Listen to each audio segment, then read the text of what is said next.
विठ्ठल विठ्ठल विठ्ठला पांडुरंग विठ्ठलाच्या जयघोषात परिसरातील श्री क्षेत्र कौंडण्यपूर येथील विठ्ठल रखुमाई मंदिरात आषाढी एकादशी निमित्त मंदिरामध्ये भाविकांची दर्शन घेण्यासाठी मांदियाळी बघायला मिळाली। विदर्भातील जे लोक पंढरपूरला जाऊ शकत नाही ते लोक प्रति पंढरपूर असलेल्या कौंडण्यपूरमध्ये रुक्मिणीचे दर्शन घेण्यासाठी येतात। आषाढी एकादशीच्या दिवशी लाखोंच्या संख्येने वारकरी भक्त पंढरपूरमध्ये विठ्ठलाच्या दर्शनासाठी दाखल होतात। तसेच कौंडण्यपुरातही भाविक दर्शनासाठी येतात। कौंडण्यपूर हे रुक्मिणी मातेचे आणि 5 सतीचे माहेर आहे। आषाढी एकादशीला पंढरपूरसाठी रुक्मिणी मातेच्या माहेरून गेलेली ही महाराष्ट्रातील एकमेव मानाची पालखी आहे।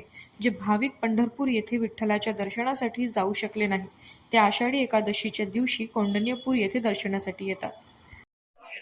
मी भूषण साहेबराजी बाबुळकर, आम्ही याच भागातील रहिवासी असून आम्ही दर पंधरवडी एकादशीला सायंकाळी आमचे कामधंदे आटपल्यावर ऋषभ तायवाडे, गौरव कांबे हे आम्ही दोघं मित्रमंडळी आम्ही दर्शनासाठी येत असतो।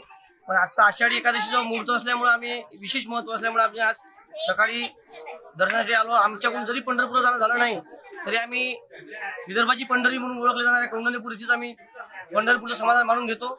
आणि आम्ही विदर्भातील असल्यामुळं आणि आम्ही या कौंडण्यपूरच्या परिसरात रहिवासी असल्यामुळं आम्हाला अभिमान आहे की आम्ही रुक्मिणीच्या माहेरचे आम्ही मुलं आहोत। त्यामुळे आम्हाला आमचा अभिमान आहे आणि आम्हाला पांडुरंग परमात्म्याची आणि रुक्मिणी मातेची असाच आशीर्वाद राहो। आणि शेतकऱ्यांसाठी आम्ही मागणं पांडुरंगाला आणि रुक्मिणी मातेला साकडं घालतो की सर्व इकडे सुख समाधान शांती आणि सौख्य लाभू दे आणि शेतकऱ्यांची पिकाला उन्नती आणि भरभराटी येऊ दे।